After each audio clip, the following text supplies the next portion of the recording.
two different legal formats all around the world, the European Union one and Anglo-Saxon one. Now it's time to explore the mechanism of private equity within the European Union format. In the European Union, we have three different vehicles, as we mentioned before: banks, closed-end fund, and investment firms.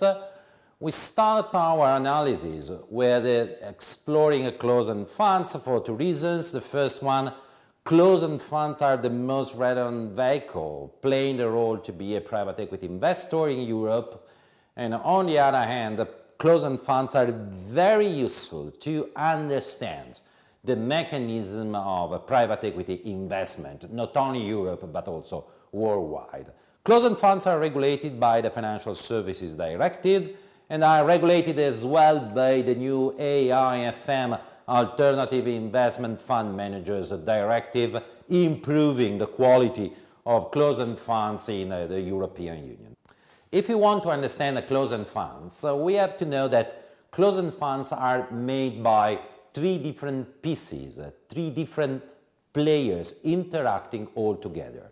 The three pieces are represented by the AMC, the asset management company, the fund, and the investors investing their money into the funds. So the story is not easy, it's a bit complicated.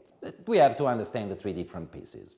Let's start with the AMC, the asset management company. The asset management company is a financial institution approved and supervised by local supervisors. That means Bank of Italy, Banque de France, Bundesbank, other local supervisors in European Union, whose task is to manage a fund. That means money of investors.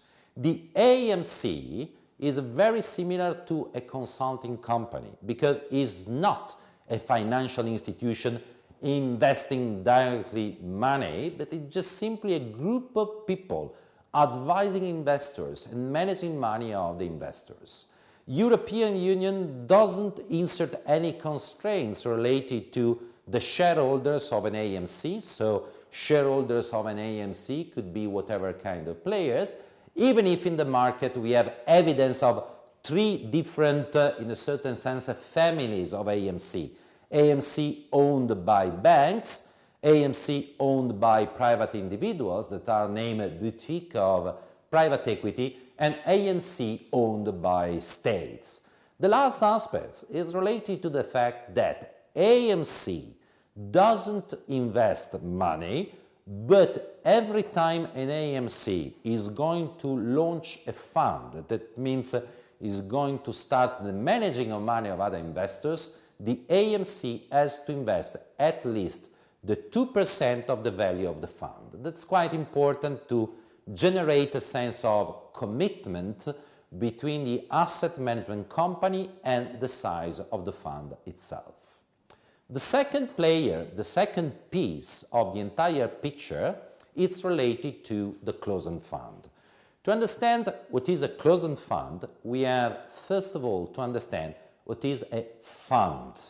Fund is just simply a common pool, that means a banking account, in which investors can put their money all together. In the moment in which investors put their money into a fund, they automatically lose any right to have a tailor-made management of their money. And they decide to do that because putting all the money together, they can benefit from an higher diversification coming from the common pool, and they can benefit from higher economies of scales coming from the fact that many money coming from different investors are put all together. In the moment in which an investor invests her money into a fund, receive a certificate that represents the amount of money that investors decided to invest. Funds could be open-end or closed-end.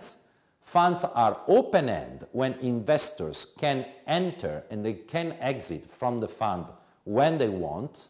Funds are closed-end when investors can invest only at the beginning of the fund and they can exit only at the end. Closed-end funds are designed to manage private equity because for the fact investors can invest only at the beginning and they can exit only at the end, it means the asset management company doesn't have any pressure to manage liquidity. And as you know, liquidity is a problem in private equity because private equity is not public equity. So it's very hard for the fund to exit from investment of private equity. The last aspect is represented by investors. Investors are people putting their money into a fund because they trust in the capability of the asset management company.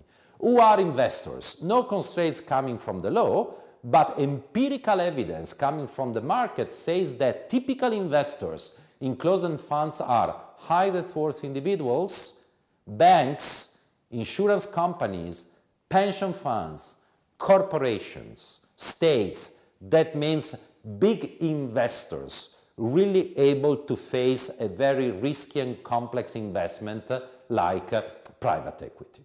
A last aspect, asset management company, closed-end fund investors all together represent a mechanism of closed-end fund investing in private equity. A fundamental rule is that a closed-end fund can invest only the amount of money received by investors. That means by law, a closed-end fund cannot raise money through debt. That means a closed-end fund cannot leverage the investment.